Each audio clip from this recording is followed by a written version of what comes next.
My girlfriend of 4 years looked me in the eyes and said the words that shattered everything. My girlfriend said, "I love you, but I'm not ready for the boring couple life. I want to have fun before settling with someone safe like you." So, I gave her all the freedom she wanted, and lived my life without her. Months later, she wants us back. Hey, Reddit. My girlfriend of 4 years told me she wanted to feel young and wild before settling down with me.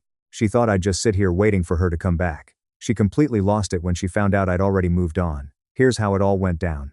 I, 32, male, spent 4 years with Tiffany, 29, female, thinking we were building something real. Met, when we both had our together. I'm an insurance claims adjuster in Charlotte. She did marketing for some tech company. The first 3 years were golden. We were that couple everyone else wanted to be. Weekend trips to Asheville, hiking, actual conversations over dinner. Instead of staring at phones like zombies, she'd bring me coffee in bed on Saturdays. I'd surprise her with concert tickets.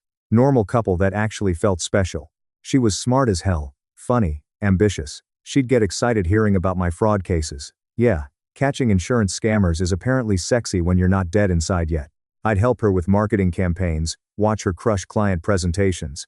We felt like a team. Moved in together after 18 months. Found this sick place in Valentine. 2 bedrooms, decent kitchen, space for both our crap without feeling cramped. She decorated it like a magazine spread.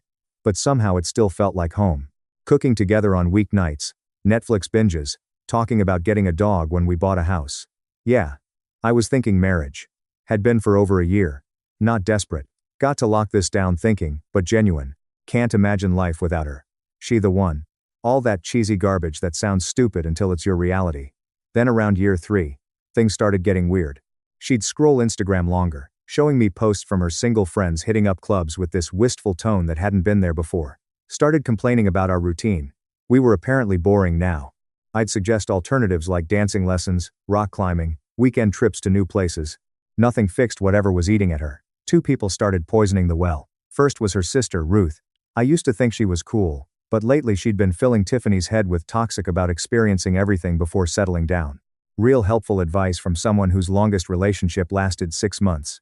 Ruth would show up for weekly coffee dates armed with Tinder horror stories, telling Tiffany she was wasting her youth acting like an old married woman.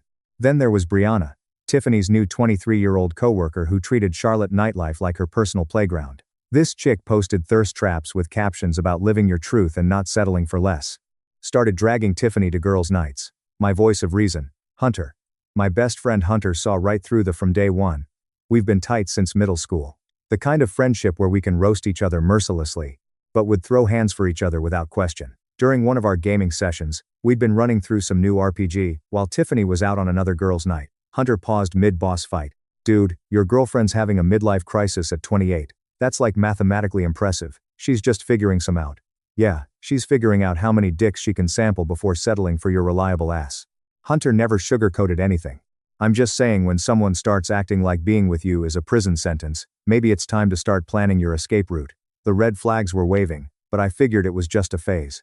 Everyone questions their choices sometimes, right?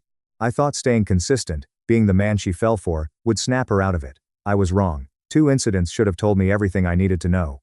But when you're 4 years deep in planning a proposal, you convince yourself rough patches are just obstacles to overcome. First, the birthday disaster. Tiffany's 28th birthday fell on a Friday. I planned what I thought was perfect. Dinner at the place we had our first date. Then, surprise tickets to see this indie band she'd been obsessing over. Thoughtful, personal, romantic. She was weird during dinner, checking her phone constantly, giving one-word answers. When I presented the concert tickets, thinking this would save the night, she barely looked at them. Turns out she already made plans with Brianna and the girls. Didn't bother telling me. We ended up at some trendy bar in South End, where drinks cost more than most people's hourly wage. I drove home alone while she stayed out until 3 a.m. She Ubered back and passed out on the couch without saying a word. Next morning, she acted like nothing happened. "Thanks for a great birthday, babe." Like the previous night's humiliation never happened. Then there was that work event. 3 weeks later was Tiffany's company holiday party. I'd gone to this thing for 3 years running, always getting introduced as her boyfriend, making the rounds together. This time was different from minute 1. Tiffany found Brianna immediately and started treating me like her Uber driver instead of her date. She'd introduced me to new people as just Ryan with no context about who I was or why I was there. When her boss asked how long we'd been together, Tiffany laughed and said we weren't putting labels on anything right now. 4 years together, living together for 2.5 years, my name was on the lease. My toothbrush was next to hers, but we weren't putting labels on anything. Then this new guy, Derek, showed up.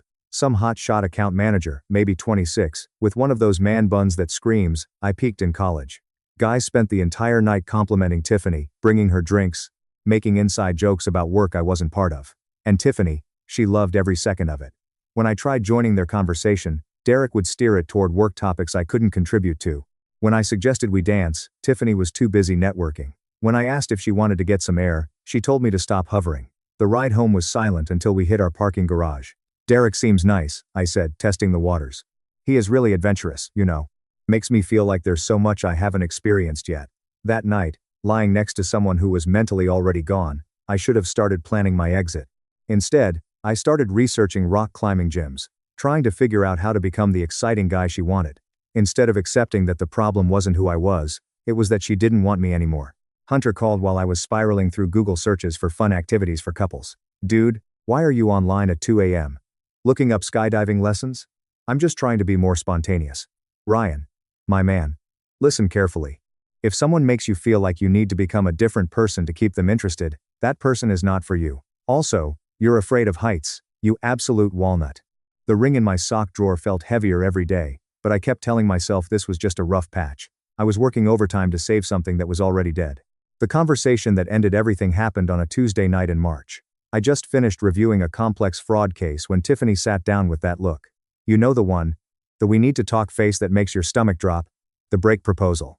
She launched into what was clearly a rehearsed speech about how she'd never really lived and needed to experience what it's like to be young and free before settling down with someone safe like me. Safe. There it was. She'd been talking to Ruth and Brianna, who both thought she was wasting her prime years, acting like she's already married. She needed to get some things out of her system before she could really appreciate what I offered. The entitlement was staggering. She wanted to test drive other guys while keeping me on layaway like a backup appliance. "So, what are you saying exactly?" "I think we should take a break." "Not forever," she rushed to clarify. "Just until I figure this out. I need to know what else is out there so I can come back to you with no regrets. I just want to have fun before the boring couple life." She actually thought this was a favor to our relationship. She'd convinced herself that screwing around with exciting guys would somehow make her appreciate boring, reliable me. "You're asking me to wait around while you test drive other men to make sure I'm really what you want." She fumbled for words, probably realizing how it sounded when stated plainly. But then she doubled down with some about how, if I really loved her, I'd want her to be sure about us. She wanted maybe 6 months, maybe a year, however long it took. A whole freaking year of putting my life on hold while she auditioned other dick to make sure mine was worth keeping. So, it's a breakup with the option to come back if your better plans don't work out. No, I'm not breaking up with you. I'm just asking for space to grow as a person, while dating other people. While exploring my options? Yes. At least she was being honest now. I sat there looking at this woman I'd been planning to propose to in 3 weeks. The ring was literally 20 feet away, waiting for the right moment that would apparently never come. 4 years of building something I thought was real, permanent, worth protecting. And she wanted to throw it all away to see if the grass was greener with the expectation that I'd still be here when she decided to come back. "Okay," I said. She looked surprised, like she'd expected more of a fight. "You want space to figure things out? You got it. Take all the time you need." What I understood was that the woman I'd fallen in love with had been replaced by someone who saw me as a retirement account instead of a partner. She packed a bag that night and went to stay with Ruth until we figured out the logistics. After she left, I sat in our apartment and pulled that ring box out of my sock drawer. $8,000 and 3 months of planning for a future that had never really existed. The next day, I returned that ring and got my money back. Took that $8,000 and built the ultimate gaming setup. Top-tier graphics card, custom cooling, the works. Tiffany used to complain that my old PC was too loud and took up too much space. Now I had a beast that could run anything maxed out. Hunter came over to help me, set everything up. Didn't say a word about Tiffany leaving. Just showed up with drinks and cable management tools. Holy dude. This thing could probably run NASA simulations. He was installing my new graphics card, with the precision of a surgeon. What's the cooling setup? Custom loop. Dual radiators. Things going to be silent as a library. Silent as your love life is about to be. He paused his work to look at me seriously, which for the record is probably a good thing. Now we can finally get back to completing that co-op campaign without someone complaining about us ignoring her. I also got a dog. Always wanted one, but Tiffany was allergic. She wasn't. She just didn't want the responsibility. Found this German Shepherd mix at a rescue. 2 years old, already house-trained, named him Ziggy. Having a dog changed everything. forced me to get up early for walks, gave me a reason to explore new trails, and turned out to be the best wingman ever. For the first time in months, I felt something I hadn't felt in ages: relief. The morning after Tiffany left, I sat drinking coffee and thinking clearly. For the first time in months, no more walking on eggshells. No more trying to be exciting enough to hold her attention. No more managing someone else's quarter-life crisis. Within a week, I joined a boxing gym in South End. A real gym where guys went to hit and get strong. The kind of place that smelled like sweat and leather. The owner, Mike, was this 50-year-old ex-Marine who'd done 2 tours in Afghanistan. No philosophy. Show up, work hard, get better, or get out. He introduced me to his crew: Tommy the firefighter, Marcus the software engineer, Big Jim the construction foreman. These weren't guys sitting around talking about feelings. They showed up, worked hard, pushed each other to get better. I started going every day after work. The physical exhaustion was exactly what I needed. Something to focus on, besides Tiffany's betrayal. I also hit the regular gym hard. Not the Planet Fitness I'd been doing for years, but serious lifting, deadlifts, squats, bench press. Started eating right, tracking macros, treating my body like a machine that needed proper fuel. The transformation was obvious within a few months. I'd always been in decent shape, but now I was actually strong. Not because I was trying to impress anyone, but because I was finally taking care of myself instead of managing someone else's emotions. Hunter was my constant gaming partner through all this. He'd roll up to my place after my workouts with takeout, and we'd crush whatever new release had dropped. The dude had this uncanny ability to make everything funny, even when I was having rough days. "Bro, you're getting legitimately jacked," he said one night while we were waiting for a match to load. "Like, remember when you used to struggle opening pickle jars? Now you look like you could deadlift a car. It's therapeutic hitting things legally." "Yeah. Well, just don't get too swole. Some of us still need to feel masculine around here." He paused. "Actually, never mind. Get freaking huge. I want people to see us together and think I hired security." Hunter had started a group chat with me, Tommy, Marcus, and Big Jim called Ryan's Glow Up Committee. The messages were a constant stream of roasting and encouragement. "Hunter posted another shirtless gym pic yet? The ladies of Charlotte need to know what they're missing." Tommy: "Dude's going to need a bigger doorway soon." Marcus: "Still think you should start an OnlyFans. Insurance adjusters gone wild." Big Jim: "Y'all are idiots. But Ryan's definitely winning this breakup." Meanwhile, Tiffany was documenting her self-discovery journey on Instagram. Posts from clubs in Noda, always with Brianna and Derek from her office, who'd apparently become her tour guide to the exciting single life. Her posts had this desperate quality, like she was trying to convince herself as much as her followers that she was living her best life. But my social media was telling a completely different story. Instead of sad Ryan with takeout containers, my Instagram showed boxing training videos, gym selfies where I was clearly getting jacked, weekend hiking trips with the crew. According to Ruth, who started calling occasionally, probably fishing for information. Tiffany was confused about why I seemed so happy without her. She'd expected me to be devastated. 6 weeks in, Tiffany started reaching out. Casual texts at first, asking how I was doing, mentioning shared memories, sending photos of places we'd been together. But I was genuinely busy. When she texted asking to grab coffee and catch up, I was getting ready for sparring. When she suggested watching our old favorite show together, I was meal prepping and planning my training schedule. When she called on a Tuesday night around 10 p.m., I was out with the boxing crew grabbing dinner after training. "You sound different," she said during one of our phone conversations. "Are you seeing someone?" "I'm just living my life, Tiffany." The simplicity of that statement seemed to completely derail her. She'd expected me to be in suspended animation, waiting for her to finish sampling the buffet and come back to her safe choice. 3 months into Tiffany's journey, the cracks were showing, not just in her forced Instagram posts, but in the panicked calls Ruth started making. Derek lasted 3 weeks before showing his true colors. Guy was 26, lived with roommates in a shitty university area apartment, and his idea of adventure was getting high and playing Xbox until 3 a.m. on work nights. When Tiffany suggested doing something that didn't involve dive bars or his gaming setup, Derek told her she was killing the vibe. He started flirting with other women right in front of her, claiming he wasn't ready for anything exclusive despite pursuing her hard.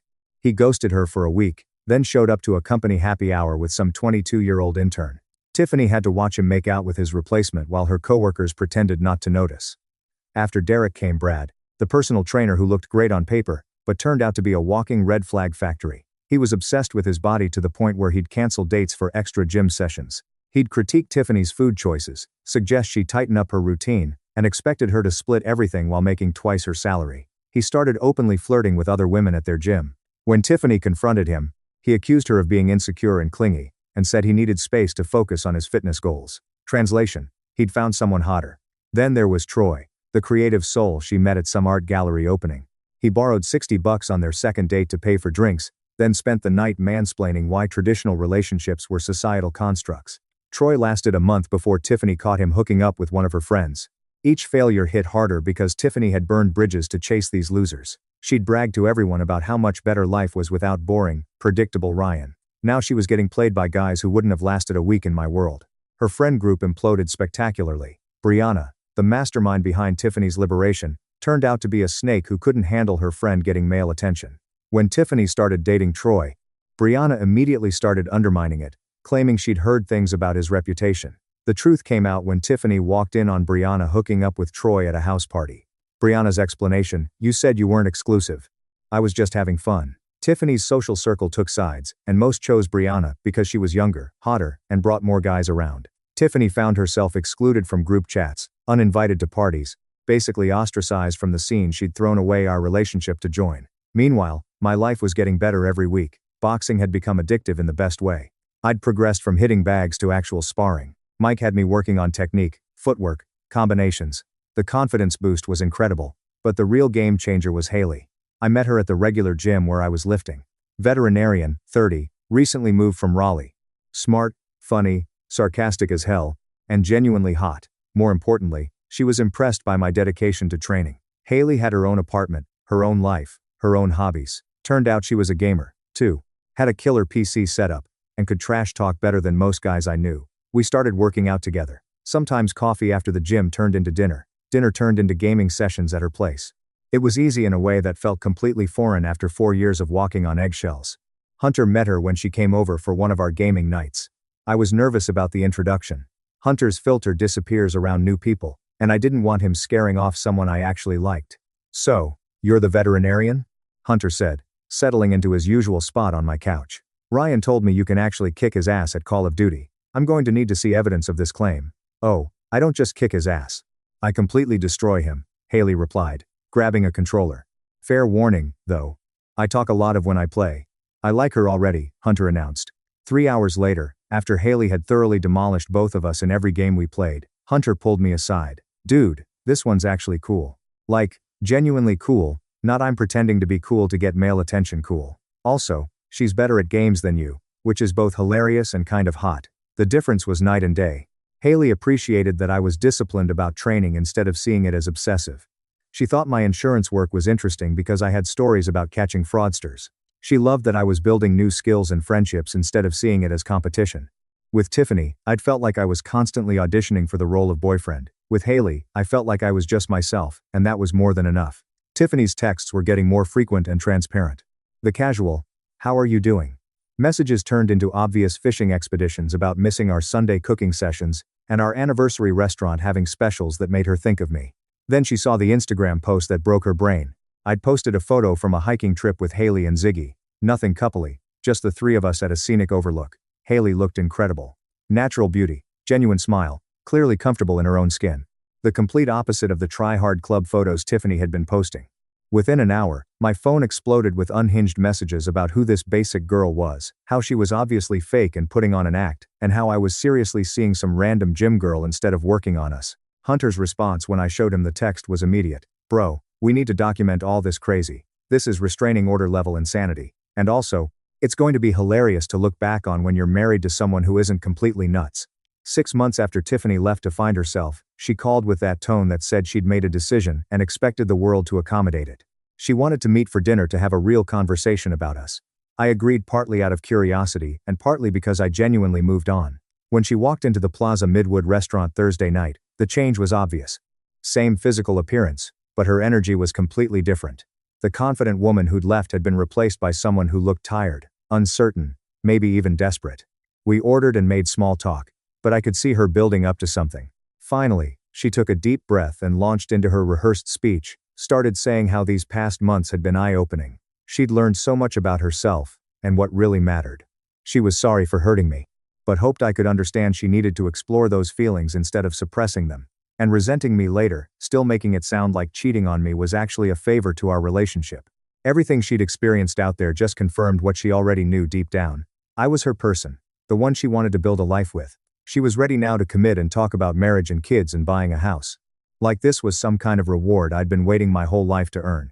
She was presenting her decision to settle for me like it was a gift I should be grateful to receive. She'd gotten all that wild stuff out of her system, and could now truly appreciate what I offered. She kept saying how grateful she was that I'd been patient and understood what she needed to do. "You were right to wait for me," she said with a smile that probably would have worked 6 months ago. "I know it was hard, but this is exactly why we're perfect together. You're stable and reliable, and now I know for sure that's what I want. We can pick up where we left off, and it'll be even better because I got all my doubts out of the way." She actually reached across and squeezed my hand like we were already back together.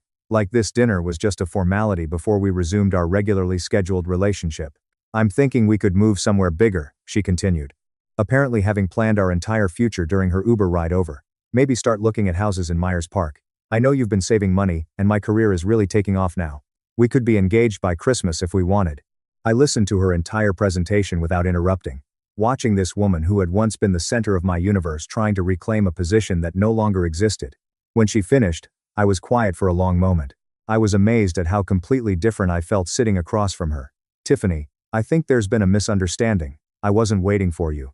The confusion that crossed her face was almost comical, like I'd told her the sky was green. "What do you mean you weren't waiting? We agreed to take a break so I could figure things out. And now I have. This is what breaks are for. Ryan." Apparently, she thought taking a break was like hitting pause on Netflix. Everything would be exactly where she left it when she decided to resume. "I'm seeing someone seriously now, Haley. She's a veterinarian and she chose me first, not after exhausting other options." The change in her face was immediate and ugly. Her whole entitled confidence crumbled into something petty and vicious. "Are you freaking kidding me?" Her voice got loud enough that other diners started looking over. "You're seriously throwing away 4 years for some random you just met? Her name is Haley, and I don't give a what her name is. What does she even know about you? Does she know you hate mushrooms? Does she know you get weird about horror movies? Does she even make good money? Veterinarians don't make Ryan." I looked it up. "You're going to struggle financially with someone like that when you could have me. She chose me, and I'm happy with her. It's over, Tiffany." "But I chose you," Tiffany said, her voice getting shrill. "I could have stayed with any of those other guys. But I chose to come back to you." The lies were pathetic. "You didn't choose me. You chose to explore your options while keeping me as backup. That taught me the difference between being someone's safety net and being genuinely wanted. But we have history," she practically shouted, causing the couple at the next table to look over again. 4 years together. You can't just throw that away for some random you barely know." The jealousy was eating her alive. She kept demanding details about Haley, where we met, how long we'd been dating, whether we were sleeping together, like she had some kind of right to audit my life. "You know what this is?" she said, leaning forward with this ugly sneer. "This is you trying to hurt me. You're dating some rebound to make me jealous. And honestly, it's working. But you're going to get bored of her in like 3 months. And then what? You'll have thrown away the best thing that ever happened to you for what? Some mediocre." I just stared at her. This was the woman I'd almost proposed to. "I know you, Ryan, better than anyone. You think she's going to put up with your obsession with insurance fraud cases? You think she's going to love you the way I do?" Her entitlement was breathtaking. She genuinely believed that 4 years of history gave her permanent claim to my future, regardless of how she treated me. "This is exactly what Ruth said would happen," she continued, getting more frantic. "She said you'd try to hurt me by dating someone else, but that eventually you'd realize what you gave up. Well, congratulations. It hurts. Are you happy now? I'm just trying to build a life with someone who actually wants me. I do want you.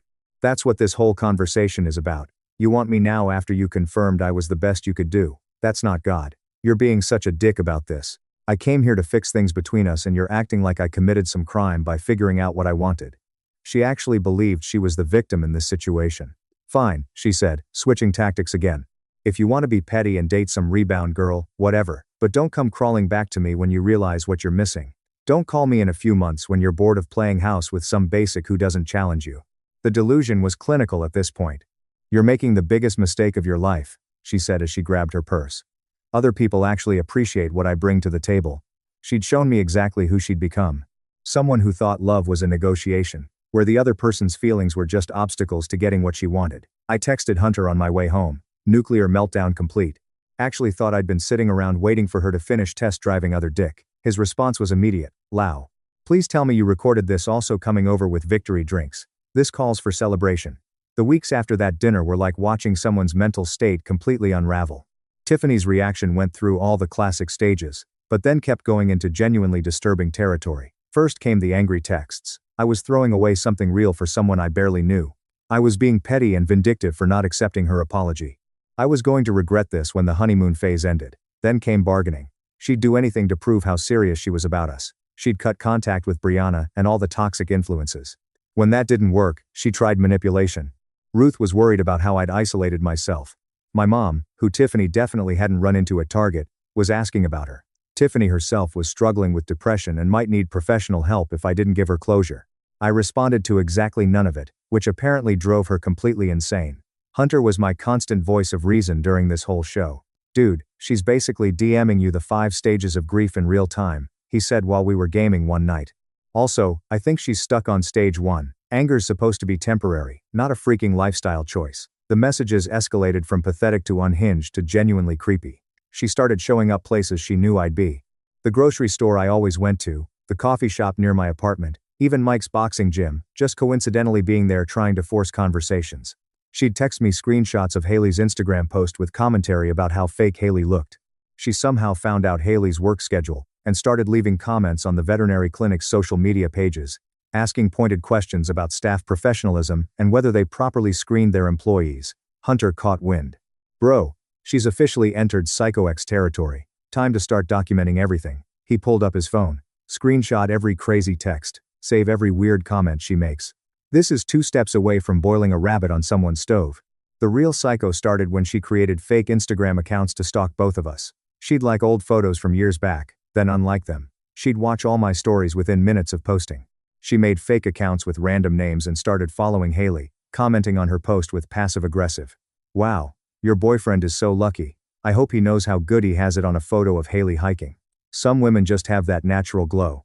No filters needed, unlike some people, lol." On a makeup-free selfie, Haley caught on immediately because she's not an idiot. Instead of being intimidated, she decided to have some fun with it.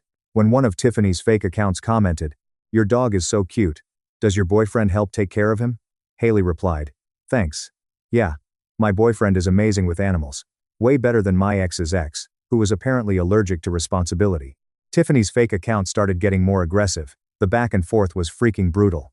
Haley was absolutely roasting Tiffany without even knowing her real name, just based on the obvious desperation behind these fake accounts.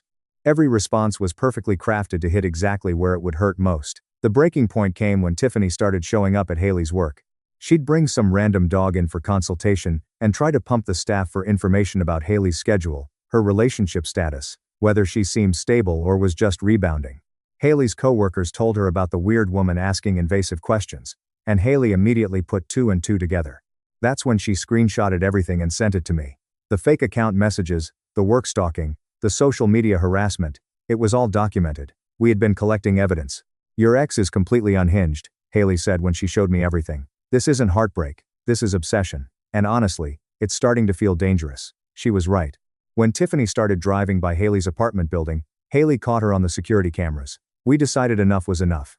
I filed for a restraining order. Hunter came with me to the courthouse for moral support and because he wanted to see justice served in real time. "This is like Christmas morning," he said as we walked up the courthouse steps. "Watching a crazy ex get legally slapped for being a stalker. Peak entertainment right here." The restraining order process was surprisingly straightforward when you have that much documented evidence. Screenshots of the fake accounts, security footage of her stalking Haley's apartment, witness statements from Haley's coworkers about the consultation visits. It painted a clear picture of escalating harassment. Tiffany showed up to the hearing, looking like she'd crawled out of a dumpster. The obsession had clearly taken a toll. She tried to play victim, claiming she was just concerned about my mental health, and that Haley was manipulating me against old friends. The judge wasn't buying it. The restraining order was granted for 1 year with possible extension if needed. No contact, no social media interaction, no showing up at places she knew we'd be. Violation would result in immediate arrest. Tiffany looked like someone whose entire reality had collapsed. She'd gone from a confident woman exploring her options to restraining order recipient in less than a year. Haley and I went out for dinner to celebrate that night because we could finally move forward without looking over our shoulders. 3 months after the restraining order, Ruth called to tell me Tiffany had moved back to her hometown in South Carolina. Apparently, the social isolation, job stress from her workplace harassment incidents, and legal costs had become too much to handle in Charlotte. "She seems to be getting help," Ruth said. "I think she finally realized how badly she messed up." "Good for her," I said, and meant it. 6 months later, Haley and I moved in together. She brought her books and plants and coffee addiction. I brought my training gear and my understanding that love shouldn't feel like work.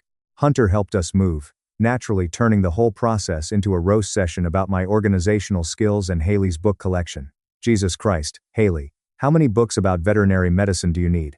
Are you planning to operate on dinosaurs?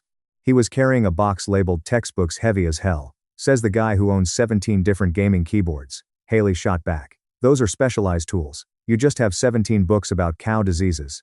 A year after that, we got engaged. The proposal wasn't some elaborate Instagram production. Just the two of us after a morning hike, both sweaty and tired and absolutely certain this was what choosing each other looked like. Hunter's reaction when I told him about damn time. I was starting to think you were going to propose to your protein powder instead. Tommy and the boxing crew were at the wedding. Marcus's side business had taken off, and he flew back from a client meeting just to be there. Big Jim handled all the setup because the man could build anything. Hunter was my best man, obviously. His speech was a perfect blend of roasting and genuine sentiment. I've known Ryan since we were 12, and I've watched him make exactly one good decision in his entire life: dumping the psycho and marrying the veterinarian. After the wedding, Tiffany sent me one message from an unknown number. I hope you're happy. I know I messed up and I am really sorry. Congratulations. You know, I never replied, but I genuinely hope she finds what she wants. Whatever second chances she gets, it won't be with. Thank you so much for watching until the end. If you really like our videos, please don't forget to like, share, and subscribe. Have a great day.